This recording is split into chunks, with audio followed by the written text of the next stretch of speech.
Video के अंदर हम ऐसे म्यूचुअल फंड स्कीम्स के बारे में बात करने वाले हैं जिनके अंदर पिछले महीने में सबसे ज्यादा पैसा डाला गया है। मतलब इन स्कीम्स पे इन्वेस्टर ने सबसे ज्यादा भरोसा यहाँ पे दिखाया है। सबसे पहला स्कीम हमारे पास आता है स्मॉल कैप कैटेगरी से, one of the best performing fund in small cap category. सबसे बड़ा एयूएम भी है इनका, सबसे अच्छी परफॉर्मेंस भी है इनकी और इसलिए सबसे ज्यादा पैसा भी लोग इनके अंदर डाल रहे हैं। बात कर रहे हैं हम Nippon India small cap fund की, जिसके अंदर अगर पैसे की बात करते हैं तो 4673 करोड़ के आसपास का इनफ्लो गया है। इसके अलावा अगर ओवरऑल एयूएम की बात करते हैं 50,422 करोड़ का एयूएम, मतलब 50,000 करोड़ क्रॉस कर चुकी है ये स्कीम अप्रैल महीने के अंदर में। सेकेंड नंबर पे हमारे पास आ जाता है एचडीएफसी का बैलेंस एडवांटेज फंड, जिसके अंदर 3,673 करोड़ का इनफ्लो गया है। टोटल एयूएम देखें तो 83,500 करोड़ प्लस जा चुका है इस स्कीम का। नेक्स्ट हमारे पास कोटक का इक्विटी आर्बिट्रेज फंड आ जाता है, जिसके अंदर 3,463 करोड़ का इनफ्लो गया है एंड यहाँ पे टोटल एयूएम 43,500 करोड़ क्रॉस कर चुका है। इसके बाद हमारे पास आता है पराग पारिक फ्लेक्सी कैप फंड, जिसके अंदर 3,374 करोड़ का इनफ्लो गया है एंड 64,000 करोड़ का मार्क ये टच कर चुकी है लगभग एयूएम के मामले में। अब देखो यहाँ पे दो फंड निकल के आते हैं, best performing fund in flexi cap category and best performing fund in small cap fund category.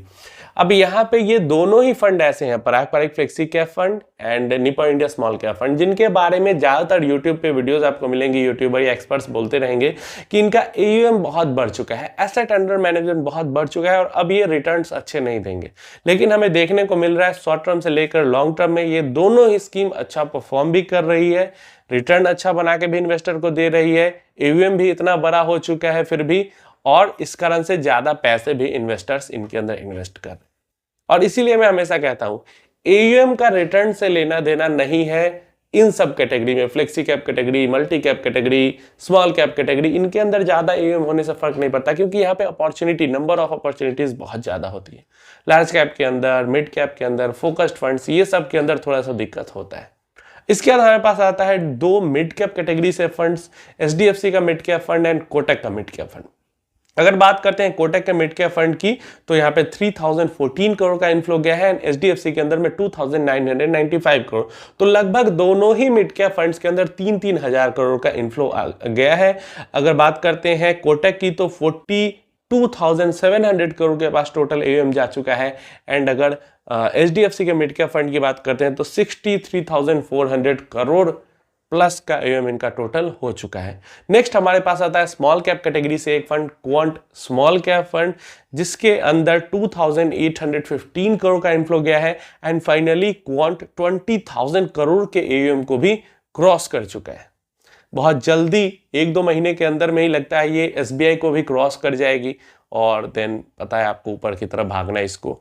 SBI Contra fund की अगर बात करते हैं तो इसके अंदर 2,808 करोड़ का इनफ्लो आया है एंड 29,500 मतलब 29,600 करोड़ के आसपास का एयूएम इसका हो चुका है। तीन ही फंड्स है कॉन्ट्रा कैटेगरी में, तीनों में सबसे बढ़िया एसबीआई कर रही है, तो एयूएम बढ़ना नॉर्मल सी बात है और बहुत जल्दी बहुत ज्यादा ग्रोथ इस एयूएम में, इसके एयूएम में हमें देखने को मिली है। और अच्छी भी चीज है, अगर आप एसबीआई कॉन्ट्रा फंड को भी देखें तो लॉन्ग टर्म से लेकर शॉर्ट टर्म परफॉर्मेंस काफी अच्छी है। मतलब लॉन्ग टर्म इन्वेस्टर को भी ये लगभग 18-19% का रिटर्न बना के आराम से दे रही है, तो अच्छी चीज। हमारे पास आता है निप्पॉन का मल्टी कैप फंड। क्वांट के एक्टिव फंड की परफॉर्मेंस थोड़ी सी डिप हुई है, तब से लोग निप्पॉन के मल्टी कैप की तरफ शिफ्ट हुए हैं और नॉर्मल सी बात है, निप्पॉन का मल्टी कैप परफॉर्मेंस भी अच्छी दिखा रहा है। निप्पॉन के लगभग फंड्स, मिड कैप फंड की बात करो, स्मॉल कैप फंड की बात करो, लार्ज कैप फंड की बात करो, निप्पॉन एमसी काफी बढ़िया कर रही है इधर।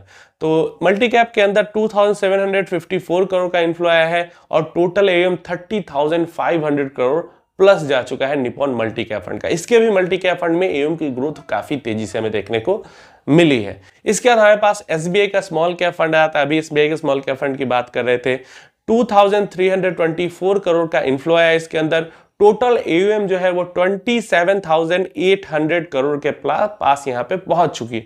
अब देखो क्वांट जो कि थोड़े टाइम पहले शुरू हुई है और इसका एयूएम पहुंच चुका है 20,100 करोड़ के पास और एसबीआई अभी 27,700 करोड़ के पास है। तो अब समझ जाओ कि कितनी जल्दी क्वांट एसबीआई स्मॉल कैप को टेक ओवर यहाँ पे कर लेगी एसेट अंडर मैनेजमेंट के मामले में।